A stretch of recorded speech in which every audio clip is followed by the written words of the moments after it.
Bonjour à tous, bienvenue pour ce nouveau podcast dédié à cette rentrée 2020, une rentrée donc scolaire mais également sportive, une rentrée pour les enfants mais également pour les parents qu'il va falloir se remettre au sport.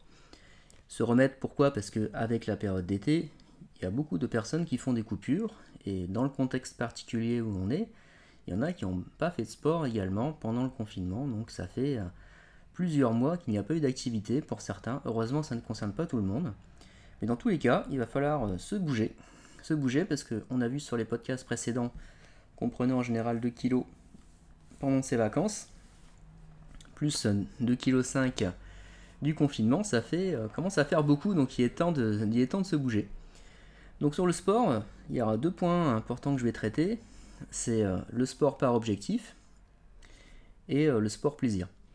Donc sur le sport par objectif, en fait, selon les activités que vous allez choisir, forcément ça va provoquer différents résultats sur vous, aussi bien physique que mental.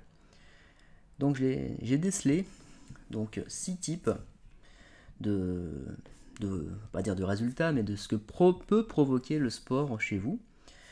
Donc il y a déjà donc toutes les activités qui font mincir, donc le sport pour mincir, également des activités sportives pour se muscler, donc là on parle vraiment d'un point de vue purement physique. Après on a simplement les activités sportives qu'on peut faire pour être en forme, donc se sentir bien, se sentir en forme dans son corps et dans sa tête. À ce niveau-là d'ailleurs, on peut faire du sport pour tout ce qui est bien-être, détente, donc le côté déstressant, mais également le côté défoulement. Le sport également pour contrecarrer des douleurs, suite à des pathologies, suite à des tensions qu'on a ou des problèmes de santé. Et enfin, le sport de jeu pour s'amuser, purement et simplement. Donc 6 types d'activités, et donc qui peuvent à chaque fois associer à des sports en particulier. Donc on va faire quelques exemples. Donc si on prend le sport pour mincir, si on prend par exemple la course à pied, qui a été beaucoup pratiquée pendant le confinement, on se doute bien que si on court 1 heure par jour et que derrière on ne mange pas plus, ou du moins qu'on fait un peu attention à sa nourriture, il est fort à parier qu'on va amincir. Alors évidemment, on va amincir, comme je dis souvent à mes adhérents, sur le principe des poupées russes, c'est-à-dire on est la même en plus petite. Ça ne veut pas dire qu'on va être forcément plus musclé, ou plus galbé des fessiers, ou avoir des épaules plus rondes, on va être plus mince parce qu'on aura donc déstocké des graisses pendant la course à pied, et vu qu'on ne les aura pas consommées, on va être plus mince. Donc la course à pied fait mincir, mais également toutes les activités fitness, step, aérobic, tout ce qui est en dépenses caloriques élevées, le cyclisme, le biking en salle, toutes ces activités-là vont avoir une grosse dépense calorique. Tout ce qui est HIIT aussi, tout ce qui est circuit cardio qu'on peut faire à la maison, comme on l'a pu le voir pendant le confinement avec les coachs qui faisaient les cours devant leur écran. Donc tout ça, ça fait mincir. Après, je rentre pas dans le débat de la meilleure activité pour mincir, ça fera l'objet d'un autre podcast. Là, j'essaie d'être assez neutre, même si j'ai une vision bien précise de comment transformer un physique. Donc, première étape, mincir, donc voilà, par ce type d'activité aérobique. Deuxième point, se muscler. Donc ça veut tout dire et rien dire, se muscler, parce que la plupart des gens ont une vision précise de ce qu'est quelqu'un de musclé pour eux.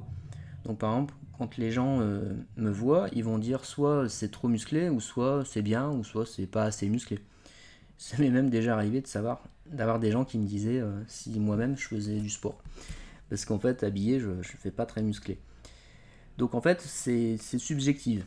Parce que par exemple, quelqu'un qui fait de la muscu, il peut être fort développé par cette activité, mais quelqu'un qui fait de l'escalade aussi peut se muscler.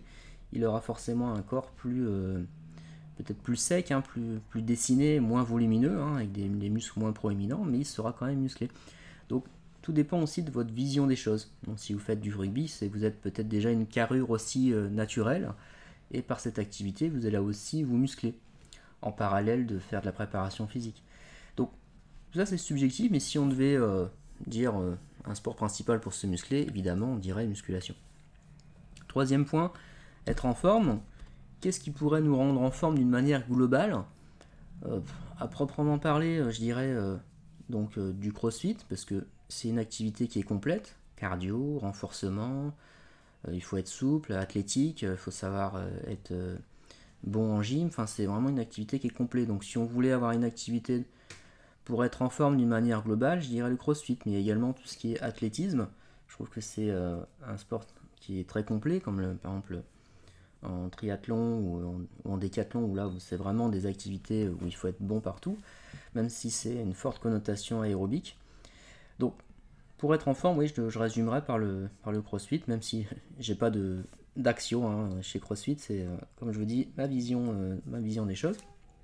Évidemment, on pourrait citer d'autres exemples, comme les cours de fitness Les Mills, pour pas les nommer, qui ont des concepts de cours avec le body pump où on va se muscler, avec les cours body attack où on va faire du cardio. Donc c'est des concepts complets également. Donc dans le milieu du fitness, on peut simplement être en forme en suivant les cours collectifs. Après, tout ce qui est bien-être, détente, relâchement musculaire mais également nerveux, donc là on va retrouver les activités yoga, les activités tai chi, les activités pilates, les activités garuda dont je vous parle souvent. Donc là je prêche un peu ma paroisse, mais finalement si vous regardez autour de vous, il y a de plus en plus de personnes qui font ce type d'activité, c'est de plus en plus à la mode, on voit même des stations pas balnéaires mais des stations de montagne pardon, qui proposent l'activité du yoga hors saison, c'est-à-dire pendant la période printemps-été, où ils accueillent des stages de yoga. Ils ont même des écoles de yoga qui s'installent près de la montagne pour proposer des activités complémentaires, puis qui sont très en vogue. Donc moi là-dessus, je suis 100% pour, parce que je trouve ça vraiment génial, et c'est du sport qui est intelligent, et il y a un état d'esprit derrière que j'apprécie beaucoup. Donc tout ce qui est sport bien-être. Après, pour tout ce qui est mal de dos, évidemment... l'activité qui est spécifique au mal de dos, on parlera du stretching postural, c'est vraiment une technique qui est faite pour ça, donc ciblée sur le dos, mais pas que, parce que ça muscle, ça renforce. Après, évidemment, dès que vous allez mettre le corps en mouvement, il ira mieux. Alors, c'est sûr que si vous êtes en fauteuil roulant, on ne va pas vous demander d'aller faire du rugby, mais dès que vous allez vous mettre à bouger, dès que le corps se mouvoie, on se sent mieux. Ça ne veut pas dire qu'on va enlever toutes les douleurs, mais dans tous les cas, le fait de s'activer fait que on se ressent mieux. Même d'ailleurs sur les dernières recherches, même vous voyez auparavant quand on se blessait ou quand les athlètes subissaient un choc ou qu'ils étaient en arrêt à cause d'une blessure, ils en arrêtaient complètement. Et puis petit à petit, ces sportifs-là, en fait, ils continuent de s'entraîner. Ils travaillent autour de la douleur, ils travaillent avec des séances de kiné intensives, ils font de la proprioception, ils font de la préparation physique à côté, et finalement ils récupèrent plus vite. Donc nous, à notre échelle, en tant que sédentaires, si on bouge une 30 minutes par jour en marchant et qu'on fait 2 activités sportives dans la semaine, une course à pied, un cours de renforcement musculaire, on ne pourra que se sentir mieux par rapport à quelqu'un qui reste assis toute la journée devant son écran d'ordinateur. Après, sur les activités de défoulement, on va avoir tout ce qui est sport de combat, boxe, qui est fort à la mode aussi chez la femme. Les gens ont besoin de se défouler, mais pour le côté déstressant. Mais ce qu'il faut savoir aussi, c'est que dans le déstressant, les gens qui aiment bien se défouler, ils vont pas forcément être intéressés par les activités yoga, pilates ou tai chi. Ils vont vouloir se défouler à leur manière. C'est-à-dire que le côté zénitude, ils vont l'avoir après s'être défoulé, en faisant un sparring, en faisant une séance de sac, de frappe, et ils vont avoir le même effet de bien-être que quelqu'un qui aura fait ses séances de yoga. C'est juste qu'au niveau de son mindset, au niveau de son état d'esprit, on a des personnes qui sont fort nerveuses et ont besoin de se défouler, et puis des personnes qui sont fort nerveuses qui ont besoin de faire des activités douces comme le yoga. Donc ça, après, c'est en fonction de votre personnalité, c'est pour ça qu'en fait, je vais y venir après, mais l'idée c'est de se positionner aussi sur qui est-ce qu'on est, déjà se connaître soi pour choisir le sport qui nous convient. Donc par exemple, il y a des personnes sur le 6e point, c'est pour eux le sport ce n'est que s'amuser. Donc ils vont relier ça à leur activité de l'enfance, à l'activité qu'on faisait à l'école, donc les sports de jeu, donc basket, handball, tennis, foot, soit jouer en individuel, comme au badminton par exemple, on joue tout seul contre quelqu'un, mais c'est un sport individuel, ou soit des sports collectifs comme le football, basketball, où on joue en groupe, et là la notion d'être ensemble, de s'amuser ensemble, de faire partie d'une équipe, ça a énormément de valeur pour beaucoup de monde, alors que moi personnellement je préfère le sport individuel, j'aime me dépasser seul, mais les sports collectifs, j'ai été très attiré quand j'étais enfant, j'aimais bien le football. Donc tout ça pour en venir au fait que dans tous les cas, pour cette rentrée 2020, il faut choisir un sport où vous allez avoir le plus de plaisir possible. C'est-à-dire que la notion de plaisir va faire que vous allez le continuer dans le temps. Parce que le problème de la plupart des gens, c'est qu'ils veulent faire un sport dans un objectif précis. Donc ceux que je viens de donner. Mais une fois que cet objectif se rapproche ou qu'ils l'atteignent, ils arrêtent. Parce que voilà, un peu comme un régime, on fait un régime, une fois qu'on a perdu son poids, on arrête, puis on reprend tout. Et l'idée, c'est que si on a une notion de plaisir, c'est si on aime ce qu'on fait, si on prend du plaisir à aller 2 fois par semaine, une fois nager, une fois faire du renfo ou du cyclisme, et ben faites plutôt ça que de vous dire il faut absolument que je fasse du pilates parce que mon médecin m'a dit que c'était mieux pour mon dos. Mais si vous ne prenez pas de plaisir à faire du pilates, faites plutôt de la natation. Donc tout ça pour vous dire que c'est très important de s'amuser. Et c'est comme en nutrition, si vous faites un suivi en nutrition et que tout ce que vous mangez vous n'aimez pas, vous allez le faire au début pour mincir, mais une fois que vous aurez fini, vous allez reprendre vos mauvaises habitudes, alors que si vous avez des aliments que vous appréciez, qu'au niveau de la diète ça passe tout seul parce que c'est ce que vous aimez, vous allez facilement continuer vos habitudes et rester mince parce que vous prenez du plaisir à manger vos assiettes. Donc sur le sport c'est pareil. Donc pas s'écœurer, pas vouloir en faire de trop, pas se surentraîner non plus, mais avoir cette notion de plaisir et de savoir déjà se poser la question, c'est qu'est-ce que j'aime bien faire? Est-ce que j'aime bien être en groupe? Comme par exemple les femmes aiment bien faire des sports en groupe. Le fitness, les petits cours privés. Elles aiment bien se retrouver entre elles, avec des femmes d'un certain standing, c'est-à-dire une certaine aussi, pas dire communauté sociale, mais moi par exemple dans mon studio, ce sont des gens qui se retrouvent, c'est-à-dire qui sont dans le même état d'esprit, au-delà du statut social, financier. Donc ça c'est important de se poser les questions avant de commencer, plutôt que d'écouter le voisin ou son ami en disant j'ai essayé tel sport, c'est génial, faut que tu le fasses. Déjà posez-vous la question de savoir est-ce que ça va vous convenir, est-ce que c'est ce que vous aimez faire profondément. Donc prenez un stylo, une feuille blanche, notez simplement vous, qu'est-ce que vous appréciez dans l'activité sportive et qu'est-ce que vous n'appréciez pas et qu'est-ce qui selon vous vous conviendrait le plus, sachant que avec la rentrée ce qui est bien c'est qu'on peut tester avant d'acheter, on peut faire une séance d'essai, on peut discuter avec le prof, on peut c'est l'occasion cette rentrée d'avoir un renouveau et d'aller vers quelque chose où vous allez prendre du plaisir. Bien sûr, par rapport à toute cette notion de sport, on a vu les critères, se muscler, mincir, être en forme, être déstressé, avoir moins de douleur, mais tout ça, finalement, ça va être relié à chaque fois à la nutrition. La nutrition, c'est 70% de la réussite. Donc, si vous avez une personne qui attrape facilement les tendinites, qui a le côlon irrité, qui a un transit ralenti, évidemment qu'il y a quelque chose à faire en nutrition. Si vous voulez vous muscler et que vous mangez une banane par jour, évidemment, ça n'ira pas. Et pareil, si vous voulez mincir et que vous faites 3 fast-food par semaine, ça n'ira pas non plus. Donc, ayez cette notion de nutrition qui va être plus ou moins importante selon le sport que vous faites.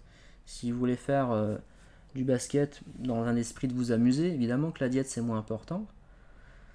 Mais si vous voulez prendre du plaisir à jouer avec vos amis et pas traîner la patte parce que vous avez une bouée autour de la taille, vous n'arrivez pas à sauter à attraper le ballon, évidemment ça n'ira pas non plus pour vous amuser. Donc tout ça, ça se recoupe. Donc voilà un peu ce que je voulais vous dire sur ce podcast de la rentrée. Donc finalement, quand j'énumère mes propos, ça paraît logique tout ça, mais ça ne l'est pas forcément dans la tête de tout le monde. Et c'est important aussi de mettre à plat les choses, de mettre à plat aussi qu'il y a sport, mais avec un S, et ça c'est important, et que chaque sport amène ses avantages, pas forcément ses inconvénients. Il faut parler d'avantages parce que bouger c'est toujours positif.